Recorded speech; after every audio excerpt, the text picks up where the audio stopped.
Online shopping website फ्लिपकार्टवरून camera मागवल्यानंतर कॅमेऱ्याच्या बॉक्समध्ये चक्क निर्माण साबण निघाल्याचा धक्कादायक प्रकार अंबरनाथमध्ये समोर आला।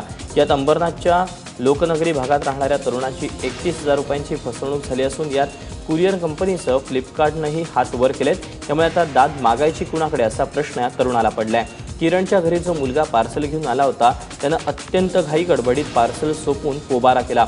यावेळी त्यानं सही सुद्धा घेतली नाही। तसंच नंतर संपर्क साधला असता आपल्याच मुलाला धमक्या देण्यात आल्याचा आरोप किरणच्या आई मंदा पाटे यांनी केला आहे।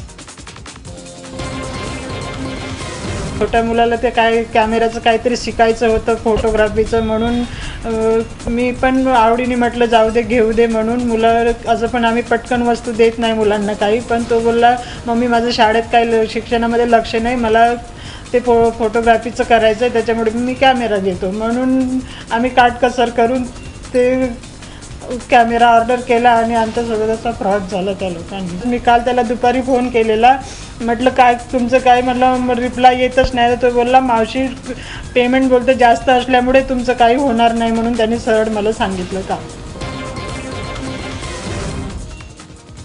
येत्या 10 दिवसात प्रायोगिक तत्वावर मुंबई ते कोल्हापूर विमानसेवा सुरू करण्यात येणार आहे। महसूल मंत्री चंद्रकांत पाटील यांनी एबीपी माझाला याबद्दल माहिती दिली। मुंबई ते कोल्हापूर विमानसेवा सुरू करण्यासाठी एका कंपनीनं तयारी दाखवली असून पुढच्या 10 दिवसात 9 सीटर विमान टेक ऑफ घेईल असं चंद्रकांत पाटील म्हणाले। केंद्र सरकारच्या उडान योजनेत कोल्हापूरच्या विमानतळाचाही समावेश झालाय। या योजनेअंतर्गत 1 तासाच्या विमान प्रवासासाठी 2,500 रुपये मोजावे लागणार आहेत। येत्या 3 दिवसात शेतकऱ्यांची कर्जमाफी करा, नाहीतर विशेष अधिवेशन बोलवा आणि चर्चा करा अशी आग्रही मागणी राष्ट्रवादीचे नेते अजित पवार यांनी एबीपी माझाशी बोलताना केली आहे। महाराष्ट्रात 1,36,00,000 शेतकरी आहेत आणि त्यांच्या कर्जमाफीसाठी 30,000 कोटीची गरज आहे। महाराष्ट्रात शेतकऱ्यांच्या मदतीला सरकार का धावत नाही असा सवालही विरोधकांनी उपस्थित केलाय। तर भाजपला अडचणीत आणणाऱ्या शिवसेनेनं शेतकऱ्यांची कर्जमाफी करणाऱ्या योगींचं अभिनंदन केलंय, तसं पत्रकच उद्धव ठाकरेंनी काढलंय। जर या 3 दिवसात त्यांना निर्णय घेता येत नसेल तर त्यांनी पुन्हा फक्त शेतकऱ्यांच्या कर्जमाफी करता आणि ती कर्जमाफी दिल्यानंतर पुन्हा शेतकऱ्यांना व्यवस्थितपणे आधारभूत किंमत त्यांच्या पिकाला मिळून द्यायची, याबद्दलचं विशेष अधिवेशन बोलवावं। शेतकऱ्यांच्या कर्जमाफीची मागणी करत विरोधकांनी काढलेल्या संघर्ष यात्रेचा समारोप झाला। संघर्ष यात्रेची सांगता करताना विरोधकांनी पनवेलमध्ये भव्य मेळाव्याचं आयोजन केलं होतं। या मेळाव्यात काँग्रेस, राष्ट्रवादी, शेकाप, सपा, एमआयएमच्या प्रमुख नेत्यांनी हजेरी लावली। शेतकऱ्यांची कर्जमाफी आणि 7/12 कोरा केल्याशिवाय स्वस्त बसणार नाही असा इशारा विरोधकांनी सरकारला दिला। या मेळाव्यात बोलताना शरद पवारांनी मोदी आणि फडणवीसांवर जोरदार टीका केली। प्रधानमंत्र्यांनी सांगितलं की या अर्थव्यवस्थेच्या पाठीमागे एकच गोष्ट दिसते, कर्ज आणि त्याचं ओझं ते या कुटुंबाला सहन झालं नाही आणि म्हणून त्याच्यातून काहीतरी मार्ग काढला पाहिजे।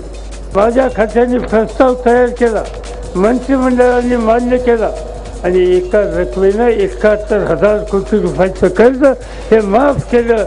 मी महाराष्ट्रातल्या शेतकरी वर्गाला आवाहन करतो, जीव द्यायचा नाही। आम्ही आता इथून पुढे जीव देणार नाही, आम्ही हे आंदोलन थांबवणार नाही।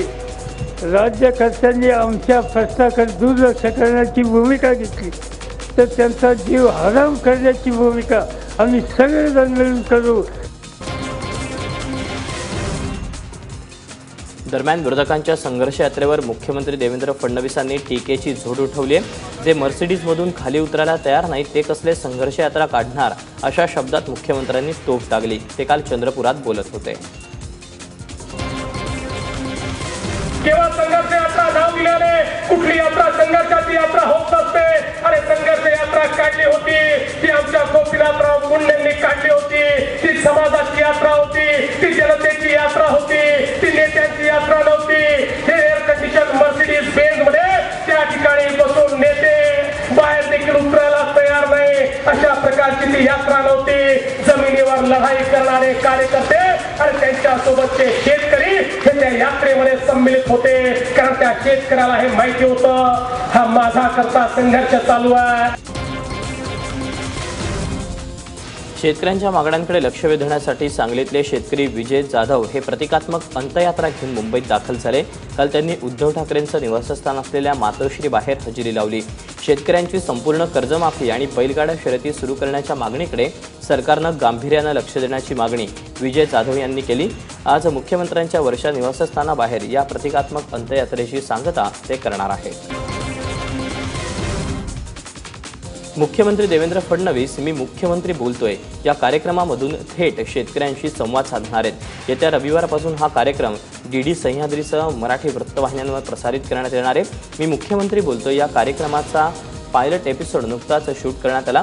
या कार्यक्रमासाठी शेतकऱ्यांकडून व्हॉट्सॲप आणि ईमेलच्या माध्यमातून प्रश्न मागवण्यात आले होते। राज्यातल्या 30 शेतकऱ्यांना या कार्यक्रमात सहभागी होता आलं आणि थेट मुख्यमंत्र्यांना प्रश्न विचारता आले। मोदींच्या रेडिओवरील मन की बात कार्यक्रमानंतर मुख्यमंत्र्यांनी त्या पुढचं पाऊल टाकत थेट शेतकऱ्यांशी संवाद साधण्याचा प्रयत्न सुरू केला आहे। मुंबई पोलीस दलात कार्यरत असणाऱ्या कॉन्स्टेबलनं 15 वर्षीय गतिमंद मुलीवर बलात्कार केल्याची धक्कादायक घटना नाशिक जिल्ह्यात घडली। गोरख शेखरे असं या आरोपीचं नाव असून त्याला अटक करण्यात आली। भायखळा पोलीस ठाण्यात कॉन्स्टेबल असलेला गोरख हा गावी सुट्टीवर आला होता। पीडित घराबाहेर भांडी घासत असताना गोरखनं तिला उचलून नेलं आणि तिच्यावर अत्याचार केले। आरोपी गोरख शेखवर पॉस्को अंतर्गत बलात्काराचा गुन्हा दाखल करण्यात आला असून 7 एप्रिलपर्यंत पोलीस कोठडी सुनावण्यात आली आहे। नाशिकच्या सरकारी रुग्णालयात सुरू असलेल्या अवैध गर्भपात केंद्रांचा पर्दाफाश करण्यासाठी प्रशासनाची धावपळ सुरू झाली आहे। शासकीय रुग्णालयातील संशयित डॉक्टर वर्षा लहाडे यांच्या खासगी रुग्णालयावर छापा टाकण्यात आला। पालिकेच्या स्त्रीभ्रूण हत्या विरोधी पथक आणि जिल्हा रुग्णालयाच्या अधिकाऱ्यांनी संयुक्तपणे ही कारवाई केली। यावेळी अनेक आक्षेपार्ह कागदपत्र हाती लागल्याची माहिती मिळते। याशिवाय सोनोग्राफी मशीन खरेदीची काही बिलं सुद्धा हाती लागली आहेत। धक्कादायक म्हणजे बिलं असली तरी मशीन जागेवर नव्हत्या, त्यामुळे रुग्णालयाभोवतीचा संशय अधिकच दाट होत चाललाय। दरम्यान या सगळ्या कारवाईच्या पार्श्वभूमीवर डॉक्टर वर्षा लहाडे नॉट रिचेबल असल्यानं या प्रकरणाचं गूढ आणखी वाढलंय। ज्येष्ठ शास्त्रीय गायिका गानसरस्वती केशवरी आमोणकर यांच्या पार्थिवावर दादरच्या शिवाजी पार्क स्मशानभूमीत अंत्यसंस्कार करण्यात आले। वयाच्या 85व्या वर्षी किशोरीताईंनी मुंबईतल्या राहत्या घरी अखेरचा श्वास घेतला। हिंदुस्थानी शास्त्रीय संगीतातील श्रेष्ठ गायिका असलेल्या किशोरीताईंच्या निधनानं संगीत विश्वावर शोककळा पसरली। त्यांच्या स्वर्गीय सुरांची अनुभूती घेतलेला प्रत्येक जण त्यांच्या जाण्यानं हेलावला। राज्यभरात काल मोठ्या भक्तिभावानं राम जन्मोत्सवाचा सोहळा साजरा करण्यात आला। वडाळ्यातल्या राम मंदिरात भाविकांनी दर्शनासाठी रांग लावली होती। रामभूमी म्हणून ओळखल्या जाणाऱ्या नाशिकच्या काळाराम मंदिरातही मोठ्या दिमाखात राम जन्मोत्सव साजरा करण्यात आला। ढोलताशांच्या गजरात जय श्रीरामचा जयघोष करत रामाला पाळण्यात घालण्यात आलं।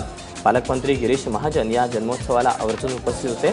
काळाराम मंदिराच्या विकासासाठी राज्य सरकारनं 5 कोटी रुपयांचा निधी दिल्याची माहिती यावेळी महाजनांनी दिली। साईबाबांच्या शिर्डीत मोठ्या उत्साहात आणि भक्तिभावात रामनवमी सोहळा साजरा करण्यात आला। राज्यभरातून शेकडो पालख्या आणि हजारो पदयात्री शिर्डीत दाखल झाले होते। देशाविदेशातून आलेल्या सर्व भाविकांनी दर्शन मिळावं यासाठी रात्रभर मंदिर खुलं ठेवण्यात आलं होतं। रामनवमीच्या मुहूर्तावर हैदराबादतील एका भाविकानं साईचरणीत 12 किलो सोन्याचं दान अर्पण केलं। साईबाबांच्या समाधीवर असलेल्या कठड्याला या सोन्याची महिरप लावण्यात येणार आहे।